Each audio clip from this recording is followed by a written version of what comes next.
get back to one of these major stories that we've been covering this morning, and it goes to the housing crisis, particularly in Sydney. The New South Wales government has done a deal with the Australian Turf Club to essentially move it to make way for around 25,000 homes. Joining me live now is the Australian Turf Club chairman, Peter McGauran. Peter, thanks so much for your patience and your time this morning. It's quite a big day where you are at Rosehill. Why? Why are you doing this deal? What's so good for the ATC? Once the government agreed to install or construct a Metro West station here at Rosehill Gardens, the value of the land made it impossible to say no. For a $5 billion, and that is the conservative estimate of the development, we can do things to secure the ATC and racing in Sydney for the next 100 years. We can refurbish our racecourses at Canterbury, at Warwick Farm, the training facilities at Randwick. We will reconfigure the tracks at Canterbury and Warwick Farm. We will have on-course stabling at Warwick Farm, and we will develop, with the government's support, a new training centre, state-of-the-art at Horsley Park, where the trainers based at Rosehill will transfer. Okay, so will Rosehill Racecourse exist at all? Are you moving it, or the operations just get divvied out into those other racecourses or centres that you just mentioned? The latter. Rosehill Racecourse will be developed as a mini city, a city within the city of Parramatta. It won't just be high density housing and affordable housing. It will also be recreation, entertainment, schools and the like.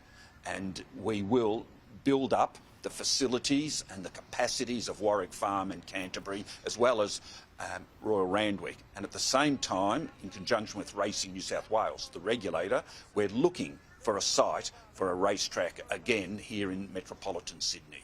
Okay. So we can do things that you could not have dreamed of. $5 billion. What are you dreaming of, Peter McGauran, with that kind of money?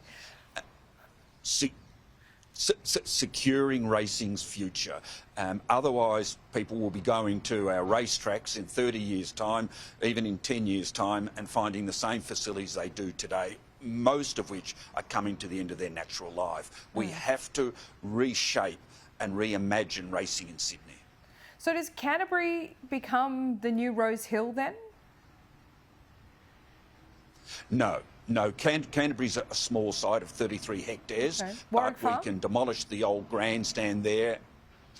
Warwick Farm will become a more friendly and more appealing and more true racing course, but it's really a new track that we see as a premium product to replace Rosehill. Yeah, so where, Peter? That's the question. We're scouring all of Sydney and a little beyond at the moment. And so is the government trying to find space to build houses. So now you're going to find yourself in competition with them, aren't you? No, because a new racetrack, given the modern configurations, won't require a huge footprint. There won't be stabling on it. There'll be a grandstand of appropriate size, not the giants of old, and it could still remain open access to the public. It's a different creature to what people normally expect race courses to be. I wonder if the Premier approached Randwick about doing the same thing there, because the Premier's always talked about building up in the eastern suburbs, not so much, adding to that footprint in the west. Do you know anything about that? Definitely not. We have a lease for 99 years at Royal Randwick, and it is a showcase. It's in the whole sporting precinct. It generates hundreds of millions of dollars revenue. No, Royal Randwick is one of the great racecourses of the world. It certainly is. I've frequented quite a bit, I'm happy to say. Peter, before we let you go, there'll be a fair few people, I think, that would be quite disappointed about Rosehill no longer being the racecourse that it has. There's so much history there, rich history. I mean, I'm thinking of the trainers and the punters that have been there every single weekend, probably for the last couple of decades. What do you say to them this morning?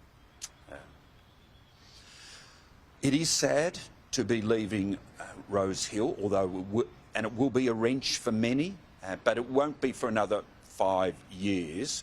And all the trainers I've spoken with, whether they would prefer to remain here or they embrace the change to a modern new training facility at Horsley Park, all accept that it was impossible to say no, because this way we secure our industry's future. Right, yeah, $5 billion is pretty hard to say no to. Is that, is the ink dry on that, or is it just a gentleman's agreement at this point? Yeah, there's a memorandum of understanding with the state government, which is high level, non-binding, and which sets out the objectives of both parties, namely rezoning for the government for 25,000 dwellings and for a Metro West station, and for us it's relocation to Horsley Park.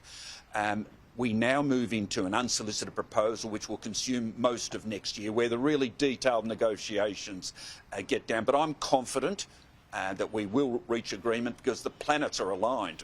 This is 90 hectares of uncontaminated open land that you can transform into an incredible environment for living and working, and at the same time racing will be secure for 100 years. Peter McGauran, great to have you back on the show this morning. Appreciate it. Thanks, Laura.